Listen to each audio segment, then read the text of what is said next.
Here it is, Notre Dame Fighting Irish, the good, the bad, and the ugly, the Gigs edition.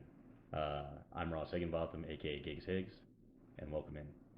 So yesterday's game, we had, it felt like the defense just wasn't aligned the way that we've seen them be.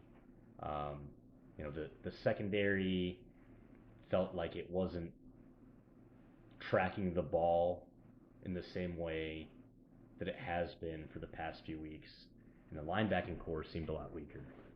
Um, and that's not to say that we didn't have talent in the backfield. We had plenty of talent in the backfield, but we had young talent in the backfield.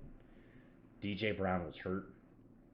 He's one of our two starting safeties. He's a grad student, and and missing him yesterday, it was really obvious. When Central Michigan was deciding, all right, we're gonna run the ball, we're gonna run up the middle, we're gonna run up the middle, um, and they were going for those, they were gouging those, like big 6, 7, 8, even 12 plus yard runs. How is this happening, right? Like we've got one of the best secondaries and a great linebacking core. How is that what's happening to this team right now? And it felt a little bit like the Marshall game last year, where they're just like taking big chunks and continuing to move the ball. And what's going on, right? Like this shouldn't be happening. And as I started to think about it, and as I continued to watch the game, I realized exactly what was happening. And that was that we didn't have the experience back in our secondary that we normally have back there, right? And so DJ Brown and JD Bertrand were both out yesterday. DJ was a last minute he was a last minute scratch from the game. He had kind of, I guess, some kind of hamstring injury that was lingering going into Saturday, and the coaches decided to just sit him and make sure that it healed up. Not wanting to get him even more hurt before Ohio State. I think it was a good choice. And let some of these younger guys get some time playing. Um, and then of course, as we know, JD Bertrand was out for concussion protocol, and we got to see a little bit of what Drake Bowen's going to be able to do moving forward. Uh, the hard part is just figuring out how the defense works, and then understanding like where you've got to be so that you don't get blocked by a halfback or a fullback running, like running through the middle, or you don't get blocked by like a guard who's managed to shed his first block and is then out, getting to the linebackers. And I don't think there was a whole lot of that going on yesterday. I think the defensive backs were doing a great job of really shedding their blocks and trying to make tackles. And then Drake Bone just needed to learn, or needs some to learn, and he needs some reps to get there. How to avoid that block so that he can shed that potential block from a guard or a tackle, and be in there to make it stop. We had a couple big gouges for some big plays uh, from the team, where because we blitzed, they say live by the blitz, die by the blitz, right? If the linebacker is not in position because he was back there blitzing, and the running back got around him for whatever reason, and this is where a pass rush versus a running blitz, can really hurt you.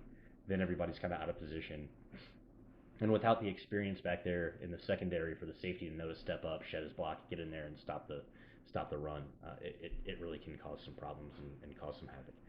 So that's how Central Michigan worked to take care of business yesterday. The the biggest thing in my mind, the actual bad, like those things I just mentioned, they're a lack of experience. They're things that can be coached. They're things that we can improve upon. But the actual bad was penalties. Some of those penalties were avoidable. Were absolutely avoidable. Roughing the passer. You can't take 4 steps after the passer's thrown the ball and give him a solid shove. That's going to be roughing the passer every time. We did that yesterday. I think it was on third down. It wasn't necessary, right? And you get to the point when you're making mistakes like that, that's going to kill you. You know, T- Watching the press conference yesterday, Coach Freeman went into the locker room at halftime and said, "Look, you know, we don't need to beat this team at this point.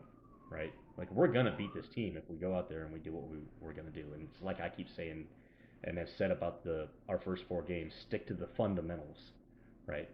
Do the things that you know how to do right. Practice how to do the things that you know how to do. Practice playing your position well, and don't make stupid mental errors. It's one thing to be, and coach said it as well. It's one thing to be aggressive and get a penalty because you were aggressive and you were attacking the ball and you were doing the things that you were supposed to do. It's completely different to make an error that's just 100% a mental error. And there's a difference between being aggressive and making a mental error. You know, and that's knowing when to stop. That's knowing when to take your aggression out in a different way and go and get the next one, right? Play angry, sure, but don't play stupid. And there was a little bit of that going on yesterday. We had a pass interference call that I didn't particularly love, but the holds, outside of the tackle box, not necessary. Estime probably scores that touchdown anyway, as opposed to it getting called back if you don't hold there. I recognize Stays is young, right, and he doesn't have a lot of experience at the position, but you don't have to do that. Just like when you're in there on the pass rush, like back off. Um, the rest of the game yesterday, I mean, it went well. Audric Estime rushed for 179 yards, 1 touchdown, should have had 2. Set up most of the other scores that we had. It played really well. Yeah, Great House played a great game, as we've continued to see from him. Stays played a great game, made a phenomenal catch for a touchdown. So that was really nice to see. It was nice to see our receiving core kind of step up and do the things that they were supposed to do.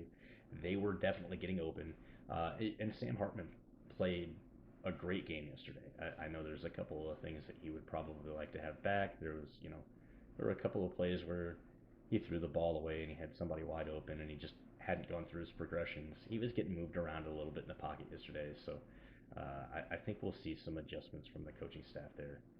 Honestly, the biggest thing to me, the whole reason that the score ended up being 17-41, it was penalties.